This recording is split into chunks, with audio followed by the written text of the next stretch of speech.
program affiliated with the HSBN and CWWN network, where we bring the hard stories and struggles that people face, but the hope that follows those, because we will not stay stuck. We know God has great plans for us. And today I have such an incredible, sweet, amazing, successful, confident woman to share with you a story that will leave you with no doubt that God exists and He is still performing miracles today. Before we get started, I want to just ask you to, wherever you're watching this from, go ahead and press the like button, share it with others, because this story will encourage women and men. Today, I have beautiful Elise Smith with us, and she is a Christian business strategist. She is a coach and speaker, and I'll read a little bit about Elise so you have more information about her. Okay, are you ready for this? Elise is a Christian business strategist, coach, and speaker, the owner of Divinely Driven Results coaching company and the Divinely Driven Results show. She does have a podcast that is amazing. We'll talk about that later. Elise equips Christian coaches, mentors, consultants, and online service providers with the tools and the biblical business strategies that step into their power as kingdom heirs, fulfill their divine purpose, and crush their goals and overcome their inner dream stealer. I'm sure we'll have Elise on again to talk more about business, but we are actually going to be talking about this story. So on a personal level, Elise and her husband, Kris, experienced 14 years of trying to get pregnant with 11 failed fertility treatments. But on March 2nd of 2023, Kris and Elise held their miracle baby boy, Mason Allen Smith. Yay, and we're going to hear all about this. And I love this, what is on her website. Elise has found many similarities between their fertility journey and her entrepreneurial journey. She knows what it's like when God puts a dream on your heart. In this case, it was for a baby, but also to reach those sales goals from a business perspective. You cannot achieve it in the time frame that you'd like always.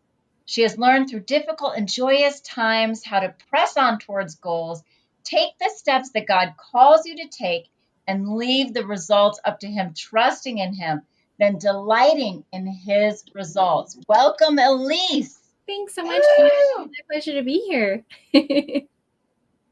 So happy to have you here. Wow. Okay, well, let's go right into your story. And so 14 years of infertility. I know that I think you went through two different methods, two different treatments. Can you talk and touch base about those? Yeah, absolutely. So, when we first got married 16 years ago, we thought, okay, we're going to give it 3 years to build a strong foundation for our marriage before bringing children into the world. We always have our ideals, and then we say that if you want to make God laugh, tell Him your plans for your future sometimes. And so about 3 months into our marriage, I thought I was pregnant. And from that point forward, I was baby hungry like no other. And so, my husband and I didn't always agree on the timing of having kids. So that first year was a little bit hard. But then after that, it was like, okay, this is when we're supposed to have children. Let's do this. And we tried on our own for a good year and just expected it to happen. And we went to the fertility doctor, and they did all the tests and everything, and tested him and tested me. And finally, they just said, you have unexplained infertility, which is a hard diagnosis because there's nothing you can do about it. Right.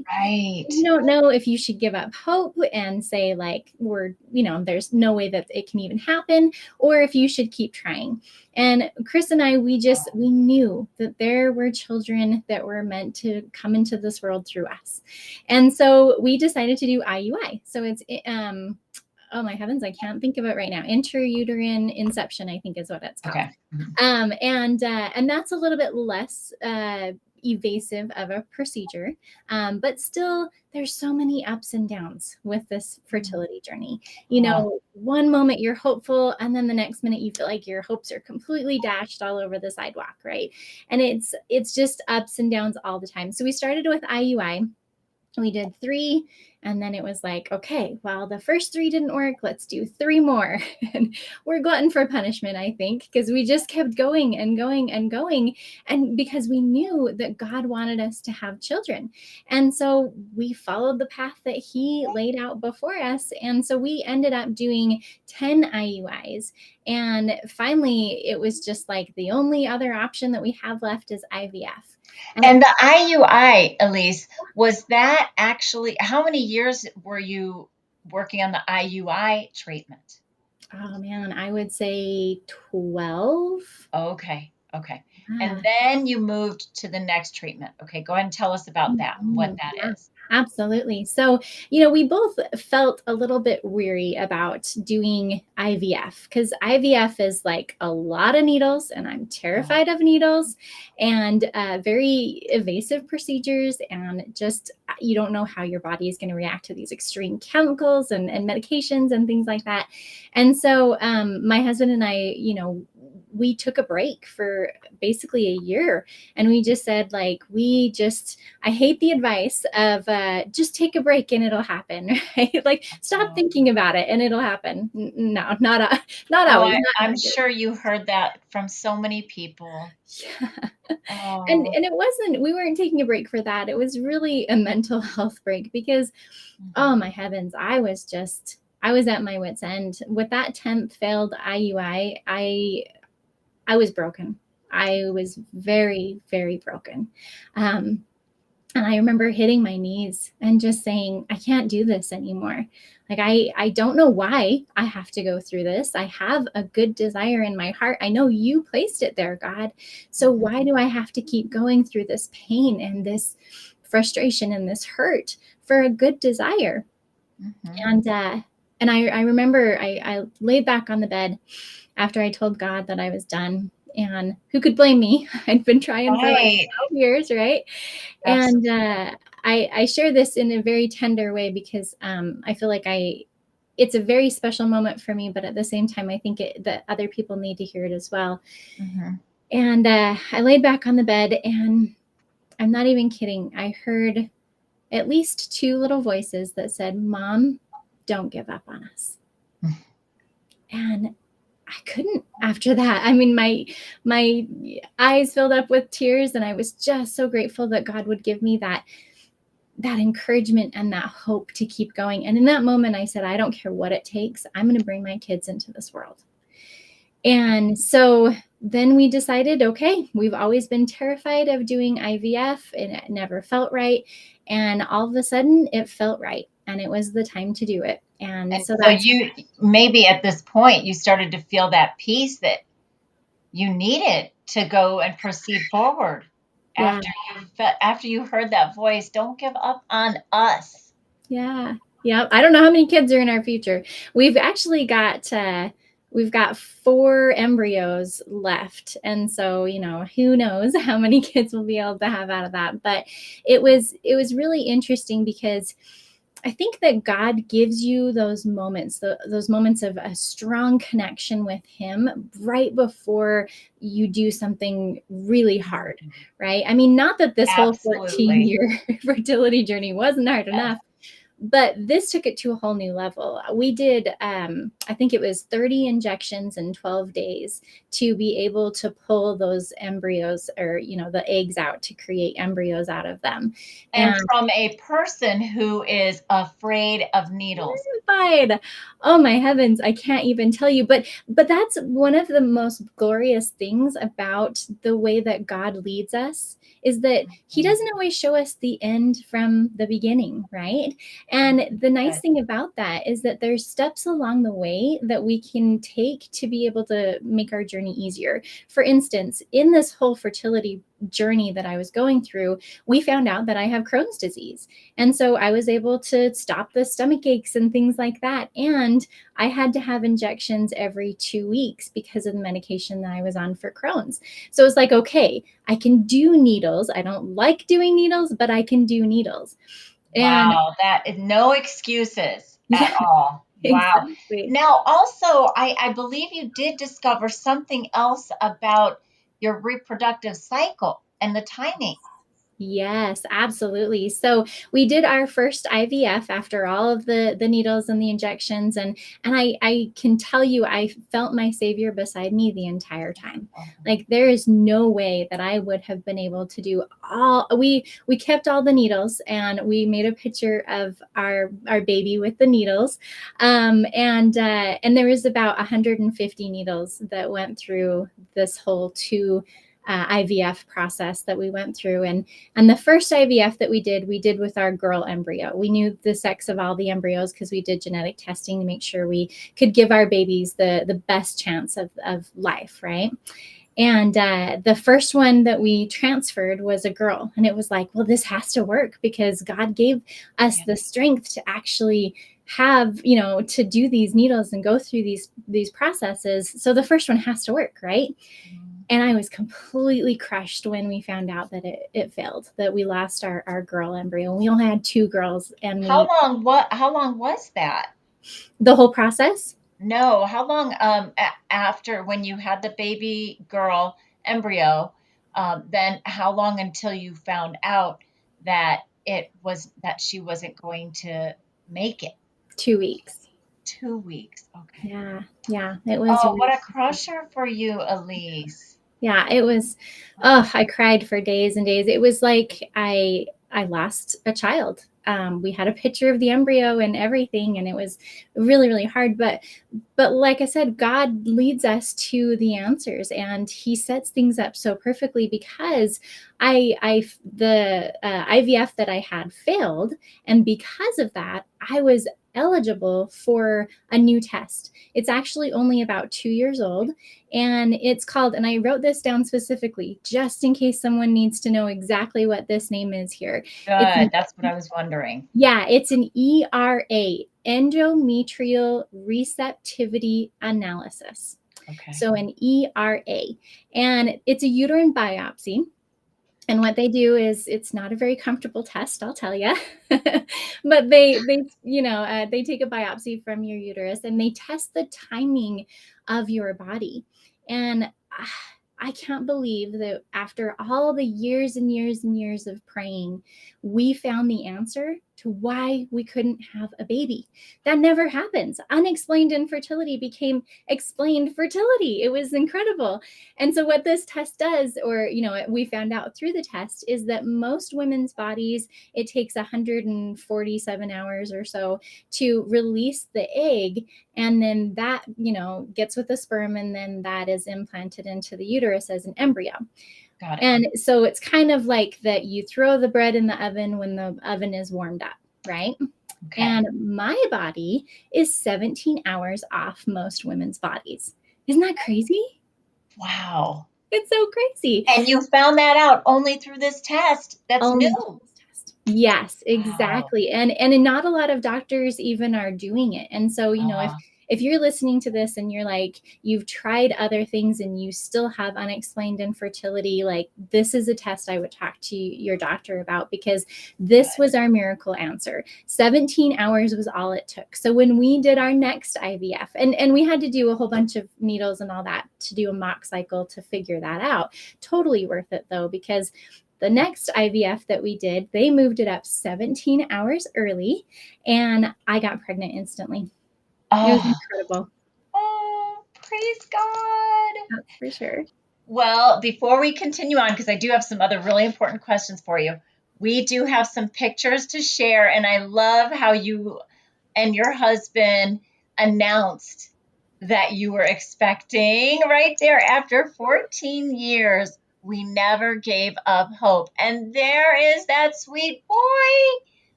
Oh, thank you for sharing those pictures. Of course. And I think we might have a special guest over there. Oh, This is my little man, Mason Allen Smith. well, and also, who was the other person? Babe, you want to come in? We're going to put him on the spot here. So this is my husband, Kris. Hi, Kris. Thank you for coming in and bringing sweet Mason. Oh, my goodness. So this is Wow. our miracle baby, and we know without a shadow of a doubt that God brought him here at exactly the right time. Like, there's no way that I can't say he is not a miracle, because God's fingerprints are all over this kid. Oh my goodness. Okay, tell us, how did you come up with his name? And he could stay for a moment. Okay. Good. I'll come get you. Tell us, how did you give him his names? You and Kris. So it's really the only boy name that my husband and I could agree on. Oh. So I think we knew from the church that we belonged to. We were in nursery and we heard that name, and so it was like, okay, we like Mason. We couldn't come up with any other boy names that we like, so Mason stuck. And then my husband's father's middle name is Allen, and so that's how he got the Allen name. Oh, what a strong name. Yeah. Do you know what Mason and Allen mean? The meaning? I don't. I need to look it up. I mean, well, Mason is like hard worker, right? Because Okay, that's what I was thinking. Masonry and that kind of thing. Right. But it's kind of funny that his last name is Smith, so he's like doubly a hard worker, I guess. Oh, I think I heard you. Yeah. Oh. Well, thanks for being here, Mason. Oh. Yeah, but I'll never forget the day that we found out. It's you're gonna smile. So I've just had so many tests that came back negative over and over again, all the negative calls, and Daddy's making faces over there, huh? Yes, tell us about, that's right, the day that you got the call. I love that story. So we got the blood test done the morning of, and we went to McDonald's right afterwards because I was starving, and I told my husband, I was like, I don't think I can do this anymore. Like, I am at my wit's end. I know that I promised God and our future kids that I wasn't going to give up, but I don't think I can physically do this anymore, or emotionally or mentally or anything. And it was like, okay, well, let's just figure out what happens today and we'll go from there. Because sometimes that's all you can do is just take it one step at a time. And we went to go see a movie, Jurassic World, because I told my hubby that I am not going to sit by the phone all day long, worried and terrified that it's going to be a negative. And we got into the theater, and 20 minutes into the movie, we got the call. And so we stepped out into the hallway, and she said, is Kris there with you? And I said, that's weird. But yeah, he's here. They've never asked that before. And I have envisioned this moment over and over and over again in my mind of, congratulations, Elise, you're pregnant. And that's exactly how she said it. And I dropped to the floor and just bawled my eyes out. And the movie theater lady came over, and she's like, thinking someone died or something. And she's like, are you okay? And I said, I just found out I'm pregnant after 14 years of trying. And she came over and cried with us. And my husband kept saying, are you sure it's Elise Smith's record? Like, maybe we should double check this. Can you tell us one more time? Can you tell us one more time? And it was the best moment of our lives, and that's how this little guy came into the world. I didn't plan to ask you this, but I do want to ask, as far as Kris, what was the most vital role he played in all of this?